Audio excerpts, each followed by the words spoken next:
समझ में आ रहा है, there is now a very growing culture in our country कि Muslim boys are trying to entrap Hindu girls, और उसके लिए बहुत बड़े बड़े फंड आ रहे हैं विदेशों से। अब उनको मोटरसाइकिल देंगे, बहुत अच्छे पैसे देंगे, 50,000 से 1 लाख रुपए महीना, मेनी ऑफ देम इवन इस तरह से कि अगर फंस भी जाते हैं, लड़की भगाने में सफल हो गए, कहीं क्रिमिनल केस हो गए, कहीं कोई पुलिस आ गई, तो लीगल सपोर्ट भी उनको पीछे से देते हैं। तो इस तरह के कई केसेस आ रहे हैं। तो in a way that is being supported by their sub culture. Sub culture में उस चीज का की स्वीकार्यता बढ़ी है।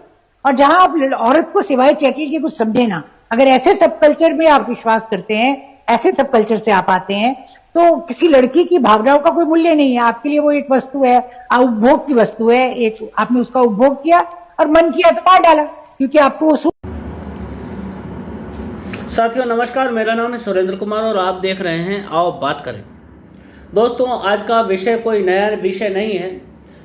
कल के ही विषय में पिछले ही वीडियो के विषय में कुछ नए तथ्य जोड़ना बाकी रह गए थे, तो सोचा आज एक दूसरा वीडियो बनाकर आज और रिलीज़ करता हूं। दोस्तों, जैसा कि आप सभी जानते हैं कि दिल्ली में जो घटना हुई थी, श्रद्धा नाम की लड़की का उसके रूम पार्टनर ने कत्ल करके उसके 35 टुकड़े करके फ्रिज में रखे हुए थे और रोज़ एक दो टुकड़े करके उसे लाश को ठिकाने लगा रहा था, बड़ी ही चालाकी से। साथियों, पूरे 18 दिन बाद उस केस की छानबीन हुई और उसमें अपराधी को पकड़ा गया। ये कल के वीडियो में मैंने यह बात कही थी कि यह एक अकेला केस ऐसा नहीं है, इस जैसे और भी कई सारे केस होते हैं जो आम जनता तक आ ही नहीं पाते हैं। कई सारे ऐसे केस होते हैं जो पुलिस तक भी नहीं पहुंच पाते हैं। कई सारे ऐसे केस होते हैं जो मीडिया तक भी नहीं पहुंच पाते हैं। और सोशल मीडिया पर जिन केसों को हाईलाइट करके फिर उसका संज्ञान मीडिया भी लेती है, पुलिस भी लेती है, प्रशासन भी लेता है, शासन भी लेता है और उसके ऊपर में कार्यवाहियाँ करता है। इसी तरह की मिलती जुलती एक घटना दिल्ली में एक और हुई, जिसमें लड़का मुस्लिम रहा। उसका नाम था नूर मोहम्मद। वह पिंकी नाम की एक लड़की से प्रेम करता था या नहीं करता था, उसको फंसाने के लिए उसने उसको गलत नाम बताया। उसने कहा मैं गुरप्रीत हूँ।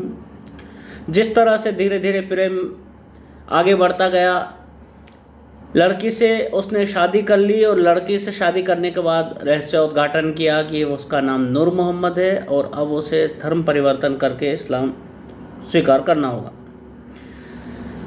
उस लड़की ने इस्लाम स्वीकार करके आलिया बन गई। इसके बाद भी उसको जान से हाथ धोना पड़ा। इसी के अलावा लखनऊ की एक घटना है। एक 19 वर्षीय लड़की थी निधि नाम की। उसको उसके बॉयफ्रेंड ने, प्रेमी ने, उसके साथी ने धोखे से बिल्डिंग से धक्का देकर हत्या कर दी। उसका नाम था सुफियान। साथियों, जैसा कि मैं बार बार कहता हूं कि समस्या आज की नहीं है। यह समस्या आज हमारे सामने आई है और ये किस वजह से आई है ये आप सभी जानते हैं।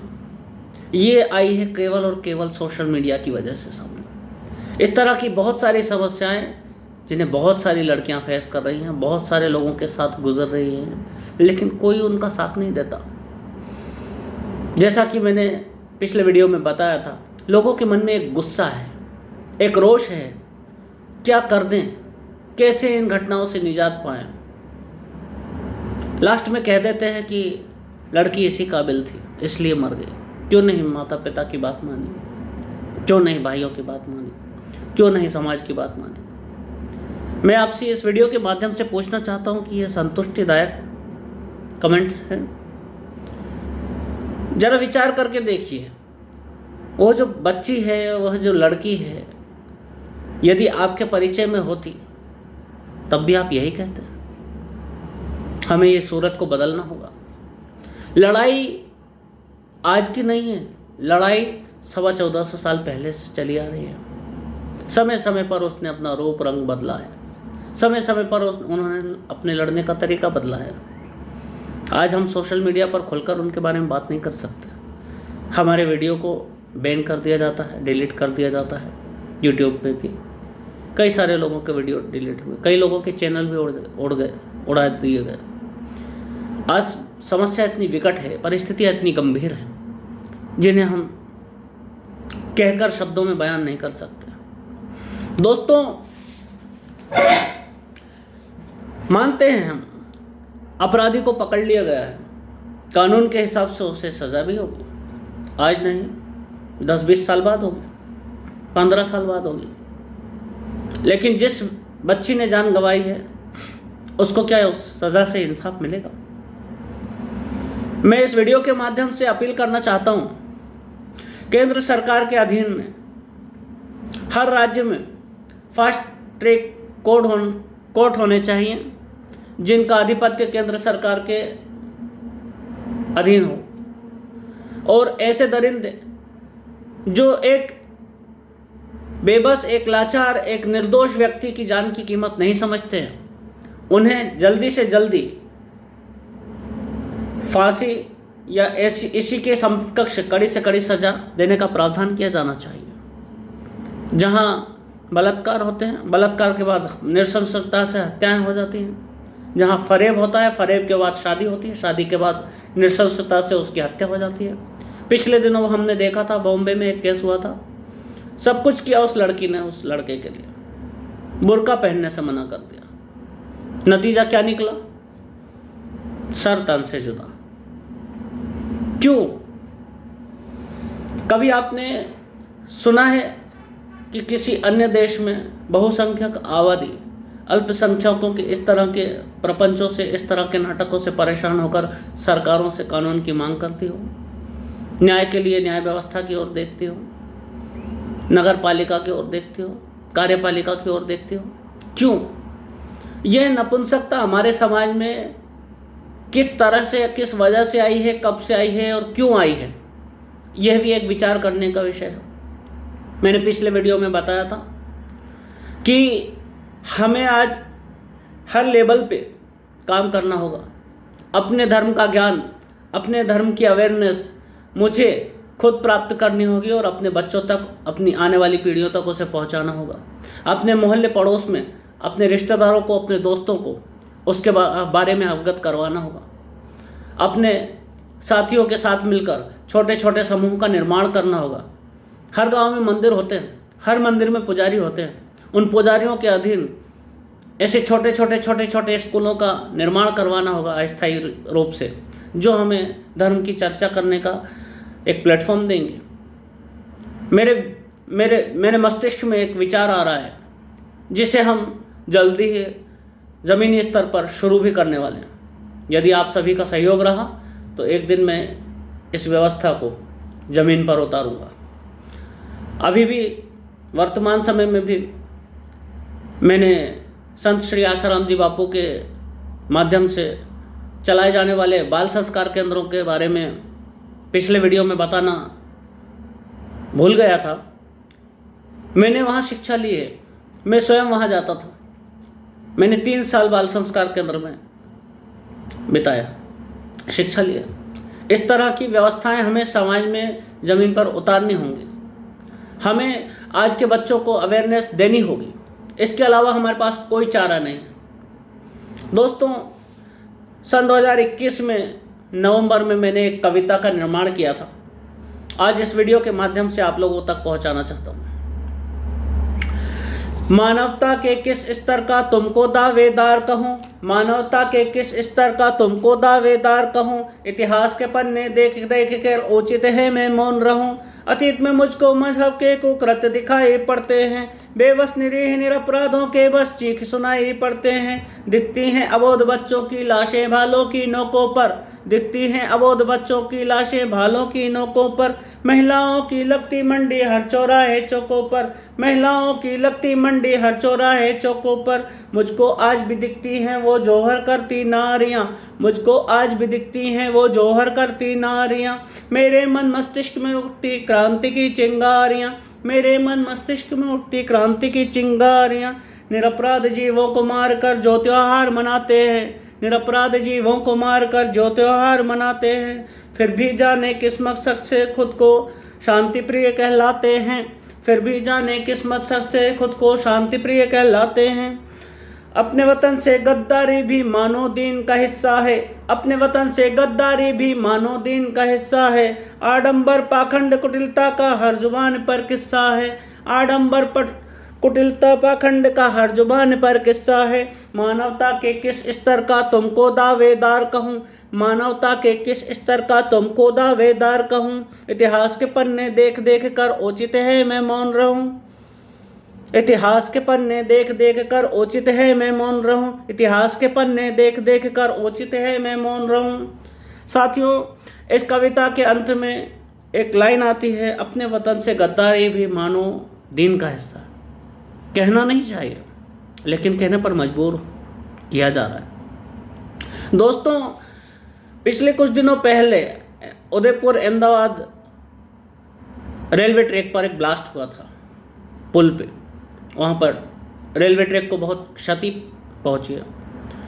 उसे मामले की गंभीरता को समझते हुए उसकी जांच एजेंसियाँ जांच भी कर रही हैं। चुनावी पक्ष को देखकर उस हिसाब से भी जांच की जा रही है। लेकिन एक सवाल वहीं का वहीं बार बार आकर खड़ा हो जाता है। ये जो मानसिकता है, ये जो विचारधारा है, इसका हल ढूंढने के अलावा इस समस्या का कोई समाधान नहीं है। इतिहास के पन्नों में हम जाएंगे तो हम देखेंगे कि पिछले 1200 साल से हमारे देश को इसी तरह से दहलाया जा रहा है।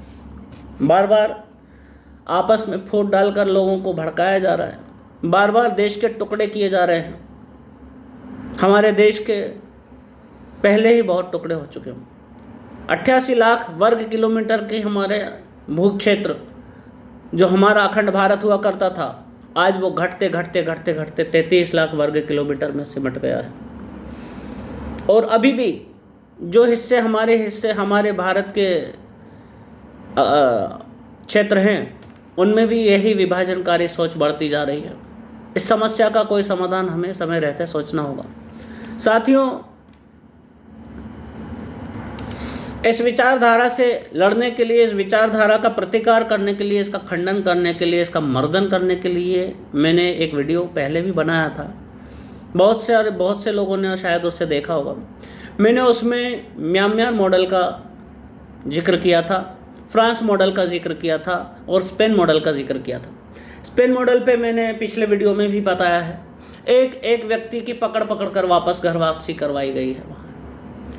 ये विचारधारा ने वहाँ पे भी बड़े उत्पात मचा के रखे थे। ये जहाँ भी इनको शरण दी जाती है, वहाँ पे ये लोग नर्क कर देते हैं। आज से 15-20 साल पहले फ्रांस में कुछ शरणार्थी पहुँचे थे। आज वहाँ क्या हाल हो रहे हैं आप सभी जानते हैं। लेकिन फ्रांस सरकार ने ऐन समय पर कठोर कानूनों को बनाकर और उनको लागू करवाकर अपने यहाँ स्थिति को संभाल लिया है। श्रीलंका में कठोर कानून बनाकर और वहाँ पर उनको लागू करके स्थिति को उन्होंने संभाल लिया है। इजराइल अपने यहाँ स्थिति को कभी बिगड़ने ही नहीं देता है। श्रीलंका ने कठोर कानून बनाए, उन्हें कठोरता से लागू किया, आज वहाँ शांति है। म्यांमार ने ऐसी विपरीत विचारधारा का प्रतिकार किया, उनका बहिष्कार किया, आर्थिक सामूहिक सामाजिक बहिष्कार किया, आज वहाँ शांति है। स्पेन में एक लोगों की एक करके घर वापसी करवाई गई, आज वहाँ शांति है। दोस्तों, इनमें से कोई ना कोई एक रास्ता हमें चुनना होगा, इख्तियार करना होगा और जन सामान्य का इसमें समर्थन चाहिए, जन सामान्य की इसमें भागीदारी चाहिए। एक जन आंदोलन खड़ा होना चाहिए, उसमें हमारी, मेरी, आपकी, हम सबकी जिम्मेदारी है। हमें शुद्धिकरण करने होंगे, हमें घर वापसी करवानी होगी, हमें सबकी जिम्मेदारी अपने ऊपर लेनी होगी। इसके अलावा कोई और इस समस्या का समाधान नहीं है, नहीं है, नहीं है। ये आप भी अच्छी तरह से जानते हैं। इसलिए मेरा निवेदन है इस वीडियो के माध्यम से उन नेताओं से भी जो राजनीति में पढ़कर गलत बातों का समर्थन करते हैं, गलत लोगों का समर्थन करते हैं, उन्हें आश्रय देते हैं, मैं उनसे हाथ जोड़कर प्रार्थना करता हूं कि आप राजनीति किसी और विषय पर कीजिए, किसी और विषय को लेकर अपनी वोट बैंक तैयार कीजिए। बहुत सारे विषय हैं हमारे देश में। देश को तोड़ने वाली सोच को आप सहारा नहीं देंगे। मैं जन सामान्य से एक और निवेदन करना चाहता हूं, बॉलीवुड, इस बॉलीवुड को दोबारा पैरों पर खड़े होने की हिम्मत नहीं देना साथियों। ये बॉलीवुड हमारे देश की 75% समस्याओं की जड़ है। देश में काला धन बढ़ रहा है बॉलीवुड की वजह से, देश में अपराध बढ़ रहे हैं बॉलीवुड की वजह से, देश में नशे का कारोबार फैल रहा है बॉलीवुड की वजह से, देश में गुंडागर्दी बढ़ रही है बॉलीवुड की वजह से, robbery, plane hijacking, bank robbery और इस तरह की बहुत सारी घटनाओं को अंजाम इन्हीं बॉलीवुड की फिल्मों को देखकर हमारे देश के युवाओं ने दिया है। हमारे देश के युवा आज खोखले होते जा रहे हैं इन्हीं बॉलीवुडियों के वजह से, इन्हीं का अंधानुकरण करके। तो मैं इस वीडियो के माध्यम से आप सभी से अनुरोध करता हूं, मेरी इन अपीलों को आप आगे बढ़ाइए, मेरी इन अपीलों को अपने जीवन में स्थान दीजिए, अपने दैनिक जीवन का कुछ ना कुछ समय आप इस काम में दीजिए। समय नहीं दे सकते तो ऐसे लोगों को प्रोत्साहित कीजिए जो इस कार्य को लगातार कर रहे हैं। उन्हें आर्थिक रूप से सहयोग कीजिए, उन्हें मदद कीजिए, उन्हें अपना हौसला दीजिए कि हम आपके साथ हैं, आप आगे बढ़िए। इसी के साथ आज्ञा चाहता हूँ। कविता कैसी लगी नीचे कमेंट बॉक्स में अवश्य लिखें और मेरा हौसला बढ़ाने के लिए मुझे मेरे वीडियो को शेयर करें। बहुत बहुत धन्यवाद। जय श्री राम, जय श्री राम।